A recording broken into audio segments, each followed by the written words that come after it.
Bismillahirrahmanirrahim. Alhamdulillahi rabbil alamin. Wassalatu wassalamu ala asyrafil anbiya'i wal mursalin wa ala alihi wa sahbihi wa man tabi'ahum bi ihsanin ila yaumiddin. Amma ba'd. Alhamdulillah kita kembali melanjutkan kajian kita pada malam hari ini. Lanjutan pembahasan kitab Sahih Al-Imam Al-Bukhari rahimahullahu ta'ala rahmatan wasi'ah. Dan kita masuk pembahasan kitab yang baru, yaitu kitab As-Shawm. Di beberapa nuskhah manuskrip dengan kitab As-Siyam. Dan kita berharap kajian kita ini menjadi salah satu bentuk persiapan kita menyambut bulan Ramadan yang tinggal beberapa hari lagi akan kita masuk ke dalamnya. Semoga Allah memudahkan kita, menyampaikan kita di bulan yang mulia ini, dan kita diberikan ibadah yang terbaik. Dan ibadah yang paling utama di bulan Ramadan adalah puasa.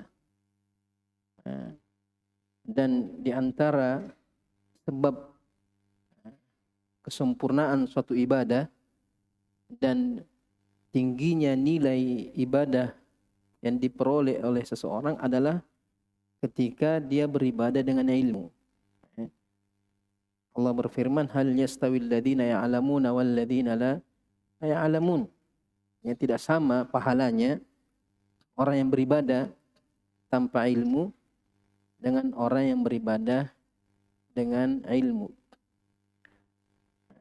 Sekalipun mungkin di antara kita ada yang sudah berulang-ulang mempelajari tentang pembahasan puasa, maka setiap tahun menjadi kebiasaan ulama sebelum masuk bulan Ramadan mereka menyibukkan dengan kajian-kajian atau materi-materi yang berkaitan dengan bulan Ramadan. Tapi ilmu itu tidak ada ruginya diulang. Selalu ada faedah baru yang kita dapatkan dari suatu ilmu sekalipun berulang. Baik itu dari segi pahalanya, pahala tidak akan berulang. Artinya setiap kita mempelajari suatu ilmu, sekalipun diulang maka pahalanya tetap diberikan oleh Allah Subhanahu wa taala. Kemudian dari segi dari segi keilmuannya, ulama mengatakan idza takarrara taqarrar. Idza takarrara bil kaf, berulang, maka ilmu itu semakin kokoh, semakin takarrar, istiqrar. Semakin kita mengulang suatu ilmu, maka ilmu itu akan semakin kuat. Semakin kita mendalam dalam memahami ilmu tersebut. Kitab As-Shawm ini Bukhari di dalamnya itu menyebutkan 9 atau 68 bab dalam kitab As-Siyam atau kitab As-Shawm. Dan Imam Bukhari mendapat sedikit kritikan dari ulama karena menempatkan kitab As-Shawm itu setelah kitabul Hajj. Jadi setelah kitabul Hajj baru Imam Bukhari menjelaskan kitab As-Shawm.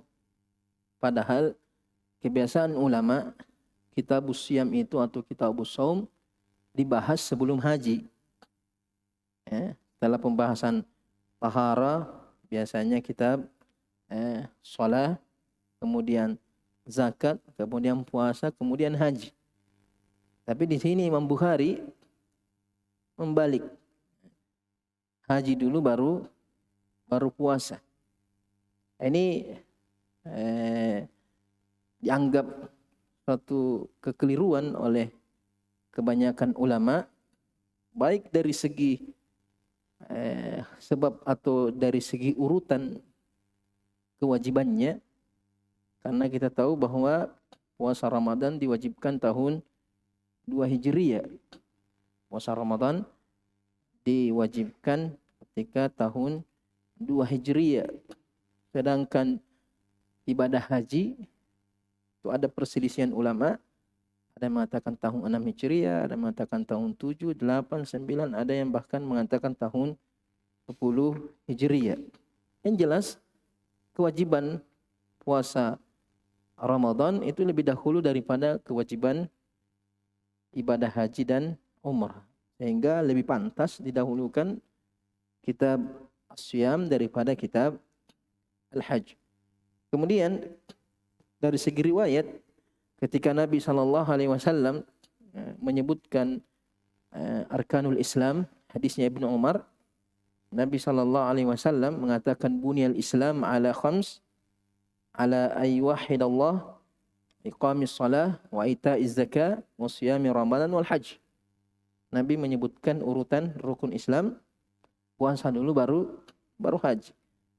Ketika salah seorang yang mendengarkan hadis ini dari Ibnu Umar mengulang hadis ini mengatakan al-hajju wa siyami ramadan, haji kemudian siyam Ramadan, maka Ibnu Umar mengatakan la, siyam Ramadan wal hajj. Ini boleh didahulukan haji daripada puasa. Ibnu Umar mengatakan tidak, puasa dulu baru haji. Hakadha sami'tuhu min Rasulillah sallallahu alaihi wasallam. Begitulah saya mendengarkan dari Nabi sallallahu alaihi wasallam. Jadi Ibnu Umar menegur seseorang yang membaca hadis ini mendahulukan haji daripada puasa. Ini yang menyebabkan kebanyakan ulama mengkritik Imam Bukhari dalam urutan kitabnya. Seharusnya pembahasan puasa dulu baru pembahasan tentang haji. Bab yang pertama yang disebutkan oleh Imam Bukhari di sini, babu wujubi shaumi Ramadan.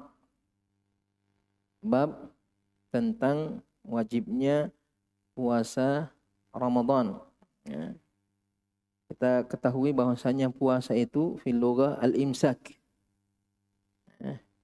Inni nazartu lirrahmani shauman falan ukallimal yauma insiya. Jadi al-imsak artinya menahan. Menahan apa saja, termasuk menahan untuk tidak berbicara, menahan untuk tidak melakukan sesuatu, menahan untuk tidak makan suatu makanan tertentu. Itu dianggap secara bahasa adalah siyam. Sedangkan menurut syar'an al-imsaku anil muftirat, menahan diri dari hal-hal yang membatalkan biniyatin al-ibadah, dengan niat ibadah lillahi subhanahu wa ta'ala, karena Allah subhanahu wa ta'ala, min tulu'il fajr ila ghurubis syams, dari terbitnya fajar sampai tenggelamnya matahari. Kemudian Ramadan, kita tahu bulan Ramadan itu salah satu bulan Hijriah, sehingga puasa ini berkaitan dengan bulan Hijriah. Imam Bukhari menjelaskan tentang kewajiban puasa Ramadan berdalilkan dengan firman Allah Subhanahu wa taala yang beliau sebutkan di sini, wa qaulillahi taala, dan firman Allah Subhanahu wa taala, ya ayyuhalladzina amanu kutiba alaikumus syiyam kama kutiba alal ladzina min qablikum la'allakum tattaqun. Wajh istidlalnya, Imam Bukhari memakai ayat ini sebagai dalil kewajiban puasa Ramadan. Nah, di situ disebutkan kutiba alaikumus syiyam. Sekalipun ulama di sini berselisih puasa yang dimaksud dalam ayat ini. Ada yang mengatakan puasa ini bukan dimaksud puasa Ramadan.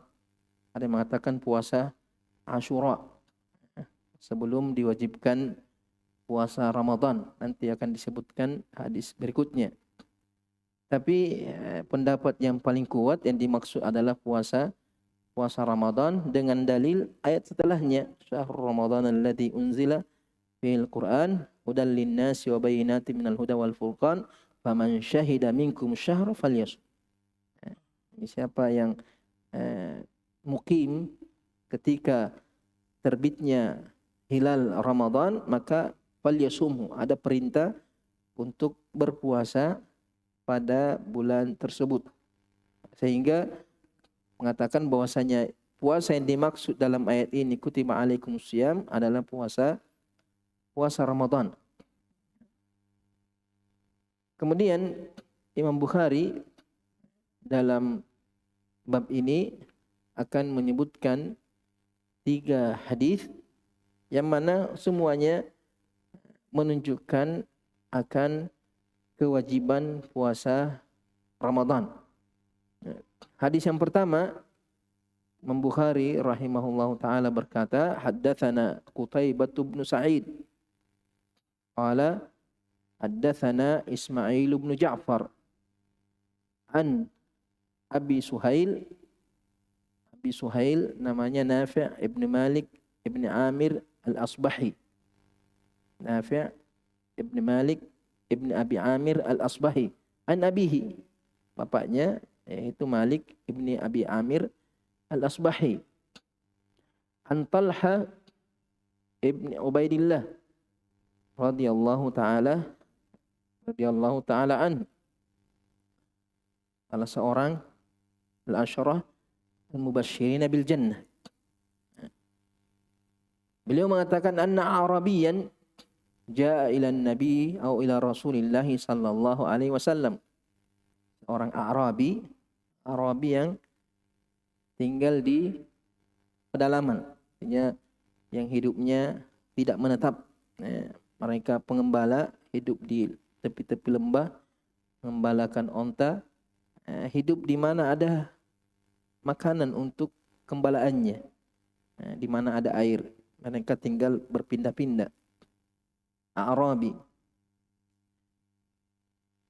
datang kepada Nabi sallallahu alaihi wasallam tha'ir ra's, dengan rambut yang kusut, tidak teratur, tidak rapi, penuh dengan debu, acak-acakan, dengan rambut yang acak-acakan. Karena mereka dari jauh, mereka tidak terlalu peduli dengan penampilan, karena bergaya tidak ada juga gunanya, nanti juga akan kusut juga. Beda dengan orang-orang yang hidup di kota, memperhatikan etika, adab, diantaranya adalah adab berpakaian atau adab berhias. Faqala, perkataan terkadang ahli hadis atau perawi menyebutkan kondisi atau keadaan dalam hadis itu secara detail, itu menunjukkan bahwasanya mereka betul-betul paham atau betul-betul menghafal hadis tersebut. Artinya sampai keadaannya, sampai rambutnya juga diperhatikan. Ingin menegaskan bahwa ini hadis betul-betul saya ingat. Nah, biar model rambutnya saya juga masih ingat. Sehingga disebutkan terkadang secara detail. Kadang dia berkendara atau tidak, dia mengendarai apa, semuanya dijelaskan. Faqala, Arabi ini bertanya kepada Nabi, ya Rasulullah, akhbirni madza faradallahu alayya minas salat. Wahai Rasulullah, sampaikan kepadaku, beritahukan kepadaku apa yang Allah wajibkan atasku dari salat. Ya, salat apa saja yang diwajibkan bagi saya. Faqala as-salawatil khams, salat 5 waktu, illa an tatawwa'a syai'an, kecuali kalau engkau ingin bertatawwu', melakukan ibadah tambahan, sunnah, nafilah, dengan satu salat, artinya salat sebagai tambahan. Yang tidak ada yang wajib kecuali salat 5 waktu, sedangkan yang lainnya adalah salat yang disunnahkan sebagai bentuk tatawwu', kecuali kalau engkau ingin melakukan salat yang sifatnya tatawwu, sifatnya tambahan, sukarela. Faqala, kemudian Arabi itu kembali bertanya, akhbirni bima faradallahu alayya minas siyam. Nah, beritahukan kepadaku apa yang Allah wajibkan terhadapku dari puasa, puasa yang wajib. Faqala syahr Ramadan illa an tatawwa'a syai'an. Itu berpuasa 1 bulan Ramadan kecuali jika engkau ingin melakukan sesuatu puasa yang sifatnya sukarela atau berupa tambahan. Ya, selain Ramadan, maka sifatnya adalah puasa sunnah atau puasa nafilah. Faqala akhbirni ma faradallahu alayya minaz zakat. Beritahukan kepadaku apa yang Allah wajibkan terhadapku dari zakat, sedekah. Qala fa akhbarahu Rasulullah sallallahu alaihi wasallam bi syara'il Islam. Perawi mengatakan Nabi menjelaskan kepada Arabi tersebut syariat-syariat Islam. Ini banyak pertanyaannya. Cuma perawi hanya meringkas sebagian yang dia sampaikan atau sebagian yang dia ingat dari percakapan Nabi sallallahu alaihi wasallam dengan Arabi ini. Qala, maka Arabi itu mengatakan setelah mendengarkan penjelasan dari Nabi sallallahu alaihi wasallam tentang syariat Islam secara umum, walladzi akramaka bil haq, demi zat yang telah memuliakanmu dengan kebenaran, dengan risalah, dengan Islam. La atatawwa'u syai'an, saya tidak akan melakukan satupun amalan tambahan. Ya, saya tidak akan menambah kecuali yang wajib-wajib saja. Salatnya yang cukup 5 waktu saja, puasanya 5 waktu saja, zakatnya yang wajib-wajib saja. Wala anqusu mimma faradallahu alayya syai'an, dan saya juga tidak akan mengurangi dari apa yang Allah wajibkan. Yang 5 waktu dia kerjakan 5, Ramadan kerjakan penuh 1 bulan Ramadan, kewajiban zakatnya dan yang lainnya. Faqala Rasulullah sallallahu alaihi wasallam, maka Rasulullah sallallahu alaihi wasallam bersabda, aflaha in sadaq. Orang ini beruntung kalau dia jujur, kalau dia benar. Au dakhalal jannata in sadaq. Atau Nabi mengatakan dia masuk surga jika dia jujur. Dia jika dia benar ucapannya itu tidak akan menambah dan tidak akan mengurangi. Dari hadis ini ada beberapa faedah yang bisa kita petik. Yang pertama, kewajiban salat 5 waktu. Kewajiban salat 5 waktu. Zuhur, asar, maghrib, isya, subuh. Dan hadis ini menjadi dalil bagi jumhur ulama bahwasanya tidak ada salat lain yang wajib kecuali salat 5 waktu. Karena Nabi mengatakan illa anta tawwa syai'an, berarti selain yang 5 waktu ini maka sifatnya sunnah, nafilah. Kecuali Al-Hanafiyah, mereka mengatakan atau ada yang wajib selain yang 5 waktu ini. Mereka mengatakan salat sunnah yang sedang kita lakukan itu wajib disempurnakan. Wajib disempurnakan. Jadi kalau kita seumpamanya salat sunnah tahiyatul masjid, kita tidak boleh keluar dari salat itu sampai selesai. Tidak boleh dibatalkan. Jadi seumpamanya kita sedang salat qabliyah, tiba-tiba diiqamah, dan kita baru takbiratul ihram. Sunnahnya kita keluar. La salata idza uqimatis shalah Fala salata illal maktubah, kata Rasulullah. Apabila iqamah sudah dikumandangkan, maka tidak ada salat kecuali salat fardu. Sehingga jumhur mengatakan batalkan salatnya kemudian langsung ikut bersama imam. Tapi kalau Al-Hanafi tidak, dia harus selesaikan, tidak boleh. Di antara dalilnya mengatakan wala tubtilu a'malakum, jangan kau batalkan amalanmu. Kamu sudah takbiratul ihram, harus selesaikan. Kemudian berdalilkan dengan hadis ini juga, mata illa anta tawwa syai'an.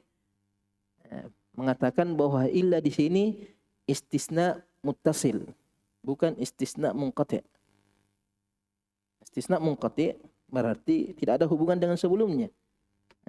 Jadi salat 5 waktu itu yang wajib, illa anta tawwa, kecuali kalau kamu ingin salat sunnah yang lainnya, berarti tidak wajib karena istisnanya terputus.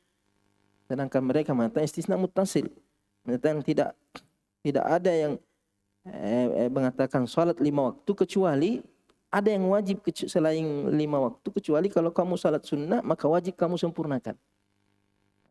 Kecuali kamu salat sunnah, jawabannya maka wajib kamu sempurnakan karena sudah memulai salat sunnahnya.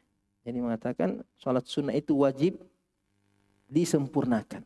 Jadi sekalipun sunnah dimulainya, tapi kalau kita sudah mulai harus kita sempurnakan, tidak boleh kita keluar. Berdalilkan dengan hadis ini mengatakan bahwa istisnanya di sini istisna muttasil. Masih hukumnya berkaitan dengan sebelumnya karena bertanya tentang salat yang wajib. Dan salat yang wajib itu 5 waktu. Kecuali kalau kamu salat sunnah, maka itu juga wajib kamu selesaikan secara sempurna. Artinya kamu harus selesaikan salat itu, tidak boleh kamu batalkan. Kemudian faedah yang kedua, seperti yang dijadikan dalil oleh Imam Bukhari atau syahidnya hadis ini adalah kewajiban puasa Ramadan. Dan tidak ada puasa yang wajib kecuali puasa Ramadan. Kecuali Abi Hanifah juga. Abi Hanifah mengatakan tidak boleh membatalkan puasa sekalipun itu puasa sunnah. Jadi kalau kita sudah berniat puasa, maka wajib disempurnakan. Tidak boleh dibatalkan. Kalau kita batalkan maka harus diqadha pada hari yang lain. Nanti ada pembahasannya tersendiri. Hukum membatalkan puasa.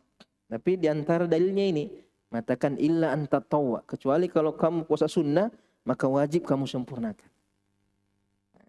Kadang-kadang jumhur ulama mengatakan tidak. Karena Nabi mengatakan as-shaimul mutatawwi amiru nafsi. Orang yang berpuasa sunnah terserah dirinya. Kalau dia mau lanjut, lanjut. Kalau mau dia batalkan, batalkan. Tapi saya mengatakan tadi Al-Hanafiyah menganggap istisnanya di sini, illa di sini adalah muttasil. Hukumnya sama sebelumnya. Kecuali puasa sunnah, ketika sudah dilakukan, dimulai, maka wajib disempurnakan. Kemudian di antara faedah hadis ini bahwasanya menjalankan segala kewajiban kemudian meninggalkan semua yang diharamkan itu syarat selamatnya seseorang di dunia dan di akhirat. Ya, kalau semua yang wajib sudah kita kerjakan dan semua yang diharamkan kita sudah tinggalkan, maka kita sudah mendapatkan keselamatan. Sudah berhak atau kita sudah bisa mendapatkan atas izin Allah tentunya mendapatkan keselamatan di dunia dan di akhirat. Karena Nabi SAW mengatakan aflah in shadaq. Ya, jika dia benar, dia tidak akan mengurangi kewajiban-kewajibannya. Sekalipun dia tidak menambah dari kewajiban tersebut, dia hanya melakukan yang wajib saja. Melakukan wajib, kemudian meninggalkan yang haram tentunya. Meninggalkan yang wajib berarti melakukan yang haram. Dan melakukan yang haram berarti meninggalkan yang wajib. Nah, kalau dia melakukan yang haram itu wajib ditinggalkan. Yang haram itu wajib ditinggalkan. Sedangkan yang wajib itu haram ditinggalkan. Ini intinya, kalau seorang itu semua yang wajib bagi dia, yang wajib ain, wajib dia kerjakan, dan yang wajib, yang haram dia lakukan, dia tinggalkan semuanya, maka dia bisa selamat. Makanya di hadis lain, hadis Jabir radhiyallahu anhu, ada orang bertanya kepada Nabi sallallahu alaihi wasallam, "Ara'aita idza shallaitu salawatul maktubah?" Ya Rasulullah, kalau saya sudah salat 5 waktu, wa sumtu Ramadan, saya berpuasa di bulan Ramadan, wa ahlaltul halala, saya menghalalkan semua yang halal, artinya yang halal-halal saya tidak mengatakan haram, ya, dan tidak mengatakan sesuatu itu makruh. Kalau halal ya halal, ya, karena tidak sedikit orang yang halal dia jadikan haram. Ya. Wa haramtu al-harama, dan yang haram saya haramkan, saya tinggalkan, ya, saya tidak melakukannya.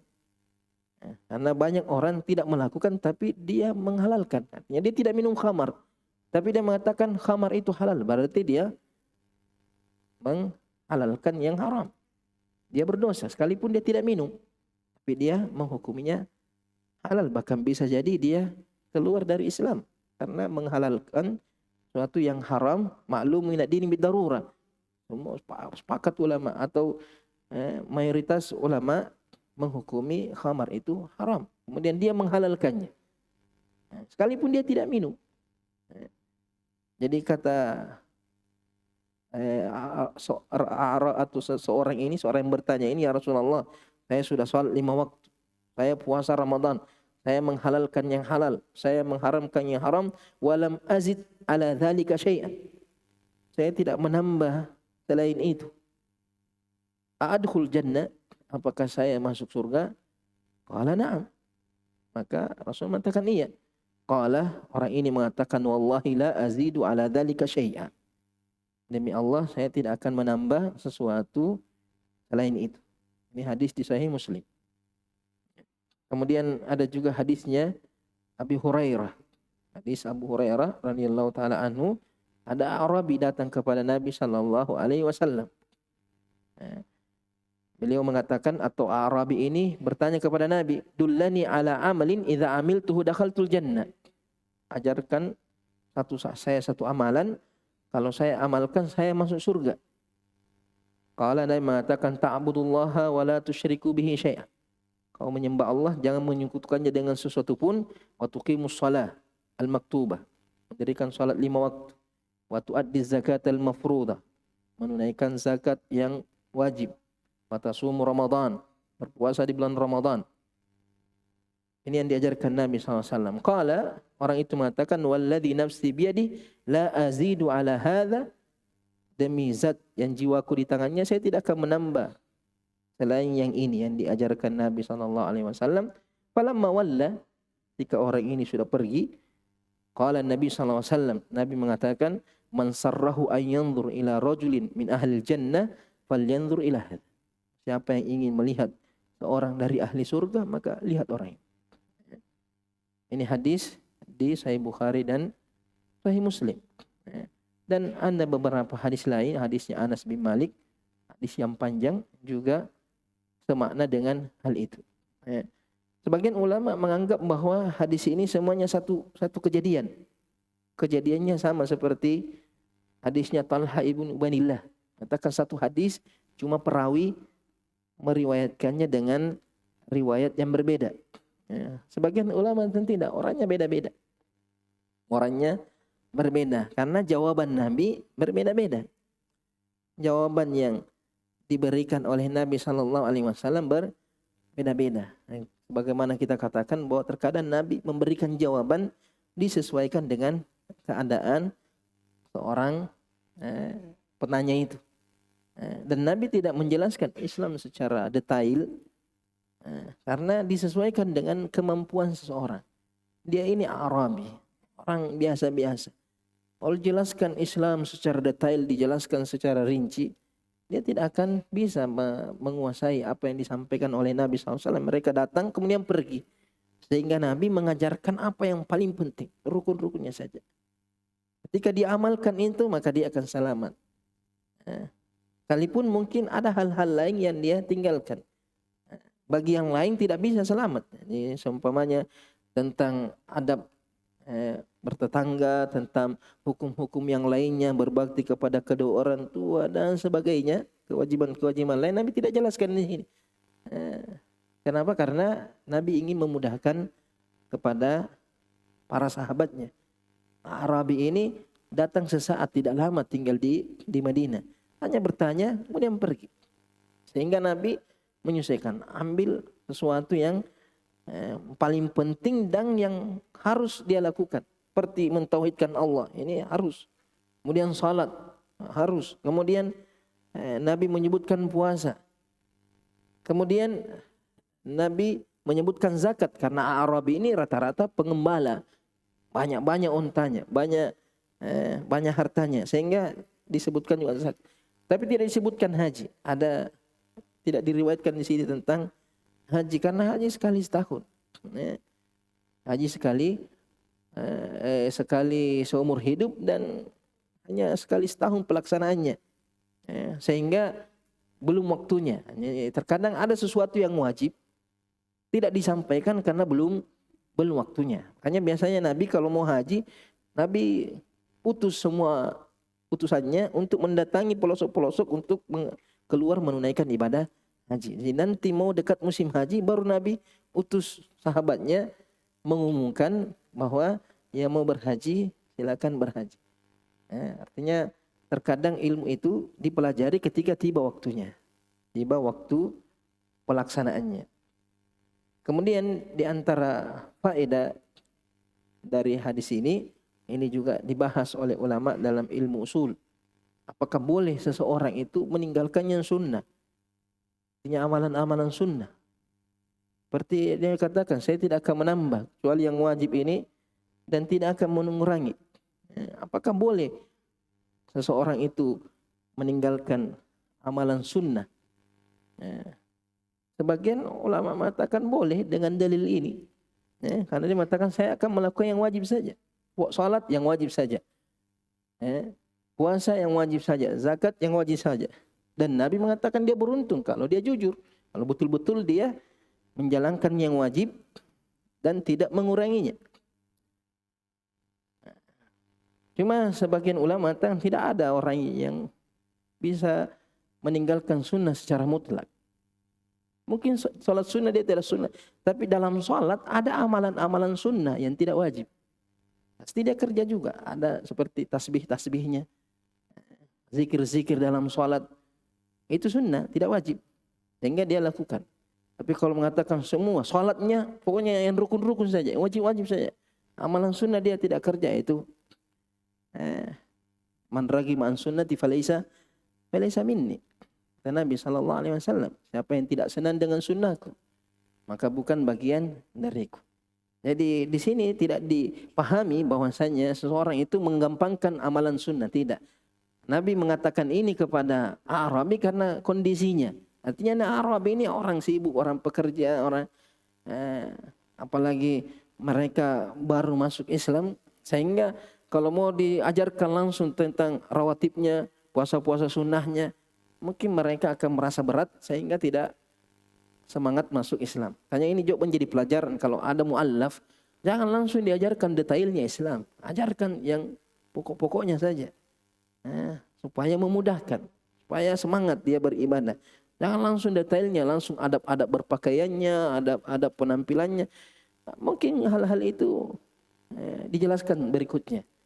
Tapi ajarkan dulu tauhid, ajarkan salat, ajarkan puasa kalau sudah mau dekat Ramadan, ajarkan haji kalau dia mampu. Jadi disesuaikan dengan kondisi siapa yang kita ajarkan. Tidak semua yang kita tahu harus diajarkan kepada setiap orang. Jadi tidak ada orang yang lepas dari amalan sunnah secara mutlak. Kalau dia betul-betul orang yang mengamalkan Islam.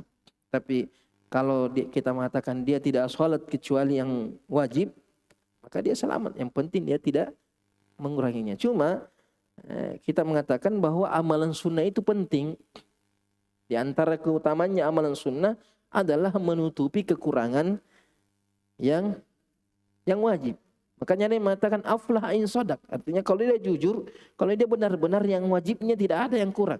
Tapi siapa yang bisa menjamin kita amalan wajib kita tidak kurang? Salat kita, apakah salat kita sudah seperti yang Allah inginkan? Apakah salat kita sudah betul-betul diterima oleh Allah Subhanahu wa taala? Maka amalan sunnah ini yang menutupi kekurangan-kekurangan yang wajib. Seperti puasa Ramadan. Puasa sunnah menutupi kekurangan yang ada dalam puasa Ramadan. Karena Nabi mengatakan rubba shaimin laisa min siyamihi illa al-ju' wal atash. Betapa banyak orang yang berpuasa tidak ada yang dia dapatkan dari puasanya kecuali lapar dan haus. Wa rubba qaimin laisa min qiyamihi laisa lahu min qiyamihi illa at-ta'ab was sahar. Banyak orang yang salat malam tapi dia tidak mendapatkan dari salatnya itu kecuali capek dan begadang saja. Jadi amalan sunnah ini menutupi amalan-amalan wajib kita sebagaimana dalam hadis Abu Hurairah Nabi mengatakan inna awwala ma yuhasabu bihi al-'abdu yaumal qiyamah min amali salat. Yang pertama kali dihisab seseorang itu dari amalannya adalah salatnya. Fa in saluhat faqad aflaha wa anjah. Ini kalau salat wajibnya sempurna dia beruntung dan dia selamat. Wa in fasadat faqad khaba wa khasir. Tapi kalau ada yang rusak, ada salatnya yang kurang, maka dia binasa dan merugi. Fa in taqasa min faridatihi syai'. Kalau ada amalan fardunya, amalan wajibnya yang kurang, qala Rabb azza wa jalla Allah Subhanahu wa taala mengatakan unzuru hal li 'abdi min tatawwu fayukammila biha man taqasa minal faridah. Jadi Allah mengatakan adakah amalan-amalan sunnahnya yang menutupi kekurangan dari amalan-amalan wajibnya. Salatnya thumma sa'ira amali ala dzalik. Kalau salat wajibnya sempurna, selamat. Kalau salat wajibnya tidak sempurna, dicari amalan salat sunnahnya. Kemudian setelah itu zakatnya, kemudian setelah itu puasanya dan hajnya, begitu amalan-amalan yang lainnya. Kemudian dari hadis ini juga kita melihat bagaimana semangatnya Arabi dalam belajar, dalam menuntut ilmu. Mereka datang dari jauh, datang kepada Nabi SAW untuk mempelajari urusan agamanya. Padahal mereka sibuk dengan kesibukannya, sibuk dengan gembalaannya, sibuk dengan hewan-hewan ternaknya. Tapi itu semua tidak menghalangi supaya dia datang kepada Nabi SAW menuntut ilmu. Tidak cukup mengatakan nanti ada orang lewat saya tanya. Nanti kalau saya ketemu seseorang saya tanyakan. Tidak, langsung datang kepada Nabi SAW. Kemudian hadis ini juga menunjukkan betapa mudahnya syariat Islam itu. Artinya syariat Islam itu simple. Ya. Inna dina yusr wala yushadda dina illa ghalabah. Kalau kita mengamalkan yang wajib, kemudian menambah amalan sunnah sesuai dengan kemampuan, maka seorang itu sudah dianggap selamat. Jadi yang menganggap bahwa Islam itu sulit, itu mungkin karena tidak paham Islam, keliru dalam memahami Islam, atau karena memang dia tidak memiliki keimanan yang memudahkan dia untuk menjalankan amalan-amalan Islam. Kemudian hadis yang kedua yang diriwayatkan oleh Imam Bukhari dalam bab ini, qala haddatsana Musaddad ibn Musarhad, qala haddatsana Ismail ibn Ulayyah an Ayyub ibn Abi Tamimah As-Sakhtiyani Nafi' maula ibn Umar an ibn Umar Abdullah ibn Umar radhiyallahu anhuma qala qama an-nabiy sallallahu alaihi wasallam Asyura wa amara bi siyamihi. Nabi sallallahu alaihi wasallam berpuasa pada hari Asyura. Falamma, kemudian Nabi perintahkan sahabatnya untuk berpuasa. Falamma furidat Ramadan turika. Ketika puasa Ramadan sudah difardukan, turun ayat itu, faman syahida minkum syahra falyasum, turika. Yang ditinggalkan kewajiban puasa Asyura. Makanya Hadis ini dijadikan dalil oleh ulama bahwa sebelum Ramadan maka puasa yang diwajibkan adalah puasa Asyura. Karena Nabi di sini rawi mengatakan turika. Apa yang ditinggalkan? Bukan pengamalan yang ditinggalkan, tapi kewajibannya yang ditinggalkan. Wa kana Abdullah la yasumuhu illa ayyuwafiqa shaumahu. Abdullah bin Umar tidak berpuasa pada hari Asyura kecuali kalau bertepatan dengan puasa rutinnya. Dia kalau Asyura hari Senin baru dia puasa. Ya. Kalau Asyura hari Kamis baru dia puasa. Atau puasa rutinnya lainnya, tapi tidak tidak lagi rutin menjalankan puasa Asyura. Dari hadis ini ada beberapa faedah, bahwasanya puasa, kita tahu puasa Asyura hari 10 bulan Muharram. Nabi sallallahu alaihi wasallam mengatakan siyamu yaum Asyura ahtasibu 'ala Allahi ay yukaffira sanatan allati qablah. Puasa Asyura akan menghapuskan satu tahun sebelumnya. Nanti di akhir Kitabus Siyam Imam Bukhari satu bab khusus tentang puasa Asyura. Kemudian hadis selanjutnya, hadis yang ketiga masih juga tentang puasa Asyura. Imam Bukhari mengatakan haddatsana Qutaibatu ibnu Sa'id qala haddatsana Al-Laits ibnu Sa'ad Al-Misri an Yazid ibn Abi Habib an anna Iraq ibn Malik haddatsahu, menyampaikan kepadanya anna Urwah ibn Zubair ibn al-Awwam akhbarahu an Aisyah, menyampaikan kepada dia dari Aisyah radhiyallahu taala anha anna Quraisyan kanat tasumu yauma Asyura fil jahiliyah. Bahwasanya orang-orang Quraisy itu dahulu berpuasa Asyura di masa jahiliyah. Tsumma amara Rasulullah sallallahu alaihi wasallam bi siyamihi. Kemudian Nabi sallallahu alaihi wasallam memerintahkan untuk berpuasa Asyura hatta furida Ramadan, sampai bulan Ramadan atau puasa Ramadan diwajibkan. Wa qala Rasulullah sallallahu alaihi wasallam man syaa'a falyasumhu wa man syaa'a aftara. Siapa yang ingin berpuasa, berpuasa. Siapa yang ingin berbuka, artinya tidak puasa Asyura, maka silahkan.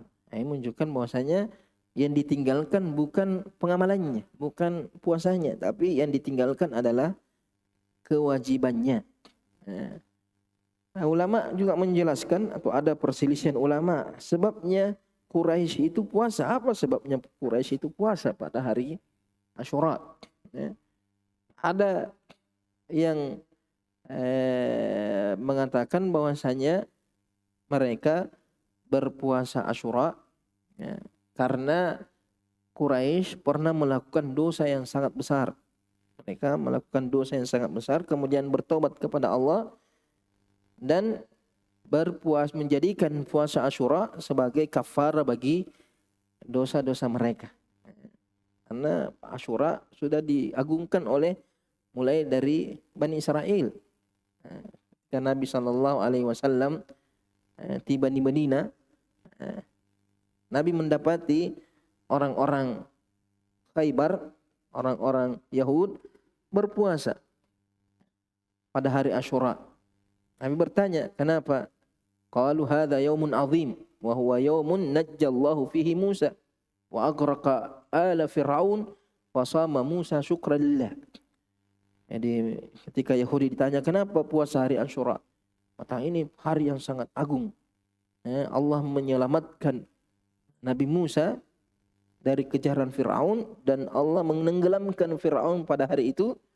Maka Nabi Musa setelah itu berpuasa pada hari Asyura, setiap hari Asyura, sebagai bentuk rasa syukur kepada Allah Subhanahu wa taala. Wa qala ana aula bi Musa minhum. Saya lebih berhak, lebih pantas mengikuti Nabi Musa daripada mereka. Fasamahu wa amara bisyami. Makanya Nabi berpuasa dan memerintahkan berpuasa. Nah, ini sebagai penegas saja. Karena Nabi sebelumnya, sebelum hijrah, Nabi sudah berpuasa. Ya. Nabi sudah berpuasa di masa jahiliyah. Sebelum Nabi hijrah. Kemudian ada alasan yang kedua, bahwasanya orang Quraisy itu berpuasa pada hari Asyura karena menganggap bahwa atau mengatakan bahwa itu bagian dari syariat Nabi Ibrahim. Bagian dari syariat Nabi Ibrahim, berarti lebih dulu lagi daripada Nabi Musa. Sebelum Nabi Musa, Nabi Ibrahim sudah mensyariatkan berpuasa pada hari Asyura. Itu sebagian alasan ulama. Ada juga yang mengatakan Quraisy berpuasa pada hari Asyura karena terpengaruh dengan orang-orang Yahudi dan Nasrani. Nah, mereka melihat bagaimana pengagungannya terhadap hari Asyura, akhirnya mereka terpengaruh ikut juga berpuasa pada hari Asyura. Nah, mereka bepergian ke negeri Syam. Di negeri Syam, di situ banyak Yahudi, banyak orang-orang Nasrani. Mereka melihat, mereka mengagungkan puasa hari Asyura dengan berpuasa, maka orang Quraisy juga melakukan ibadah tersebut. Karena sebagaimana kisahnya Amr bin Luhai Al-Khuzai yang pertama kali memasukkan berhala kepada orang Arab, ya. Ketika dia datang ke negeri Syam, dia mendapati orang-orang di sana menyembah berhala. Sebelumnya orang Arab tidak pernah menyembah berhala, menyembah Allah Subhanahu wa taala. Melihat bahwasanya orang-orang di negeri Syam, Palestina dan sekitarnya menyembah berhala, Amr bin Luhai mengatakan, wah ini lebih benar ini amalannya daripada kita. Menganggap karena negeri Syam itu negerinya para nabi dan rasul. Di sana diutus para nabi dan rasul. Sehingga mengatakan bahwa amalan mereka pasti lebih benar karena mereka tinggal di negerinya para nabi dan rasul. Akhirnya Amr bin Luhai Al-Khuzai bawa berhala ke Mekah, kemudian mengajak penduduk Mekah untuk menyembah berhala. Akhirnya diikuti. Setelah penduduk Mekah menyembah berhala, kita tahu bahwa Mekah ini menjadi pusatnya orang Arab. Orang Arab kiblatnya ke Mekah. Melihat penduduk Mekah menyembah berhala, akhirnya juga mereka menyembah berhala. Jadi kemungkinan mereka berpuasa Asyura karena melihat penduduk Syam, orang Yahudi atau orang Nasrani berpuasa pada hari Asyura, akhirnya menganggap bahwa itu sesuatu yang baik, mereka ikut berpuasa pada hari Asyura. Ya. Kemudian di antara hadis, Imam Bukhari di sini menyebutkan 3 hadis yang menunjukkan kewajiban puasa Ramadan. Ada hadis lain, hadisnya Abu Hurairah di Sunan An-Nasa'i. Nabi mengatakan, atakum Ramadan, datang kepada kalian bulan Ramadan. Jadi Nabi menggambarkan bulan Ramadan itu datang kepada kita. Ibaratnya tamu yang berkunjung kepada kita. Dan haknya tamu itu harus dimuliakan. Haknya tamu itu harus disambut. Semakin mulia seorang tamu, maka penyambutannya semakin mulia juga. Ya, beda itu kalau tamunya orang biasa, setiap hari datang. Biar air putih dikasihkan, biasa juga. Pakai baju sembarang saja ketemu. Tapi kalau orang penting, pejabat, wah, sudah rumahnya direnovasi, kalau bisa direnovasi rumahnya. Bapak Presiden mau datang ke rumah ini. Kenapa? Cari racik-raciknya mungkin. Ada sumbangan, ada proyek atau apa. Jadi semakin penting seorang tamu, apalagi kalau tamu itu kita harapkan kebaikannya, pasti persiapannya juga semakin baik. Nah, ini Ramadan, ini tidak ada tamu paling mulia yang datang kepada kita melebihi bulan Ramadan. Sehingga kita harus punya semangat lebih, dan kita akan mendapatkan karunia kebaikan bulan Ramadan tergantung persiapan kita, semangat kita dalam menyambutnya. Semakin semangat kita menyambut, maka semakin dimudahkan oleh Allah Subhanahu wa taala kita mendapatkan karunia keberkahan-keberkahan, kebaikan-kebaikan di bulan Ramadan. Syahrul Mubarak, kata Allah, Rasulullah, bulan Ramadan adalah bulan yang penuh dengan keberkahan. Semuanya keberkahan, semuanya kebaikan. Setiap detiknya, setiap waktunya adalah keberkahan. Mulai dari terbit hilal malamnya sampai berlalu bulan Ramadan, semuanya penuh dengan keberkahan. Kemudian Rasul mengatakan, faradallahu azza wa jalla alaikum siyamah. Allah mewajibkan bagi kalian berpuasa pada bulan tersebut. Tuftahu fihi abwabus sama wa tughlaqu fihi abwabul jahim wa tughallu fihi maradatus syayatin. Lillahi fihi lailah khairum min alfi syahr. Man hurima khairaha faqad hurim. Di bulan Ramadan Allah membukakan pintu-pintu langit dan menutup pintu-pintu neraka dan dibelenggu setan-setan yang jahat, dan Allah memiliki satu malam lebih baik daripada 1000 bulan. Siapa yang terhalang dari kebaikan malam tersebut, berarti dia sudah betul-betul terhalang dari kebaikan. Nah, ini nanti kita lihat, nanti akan ada bab khusus Bukhari menjelaskan tentang keutamaan bulan Ramadan. Insyaallah nanti kita lanjut pertemuan berikutnya, bab fadli as-shaum, keutamaan berpuasa. Subhanakallahumma bihamdik, asyhadu an la ilaha illa anta, astaghfiruka wa atubu ilaik. Wassalamualaikum warahmatullahi wabarakatuh.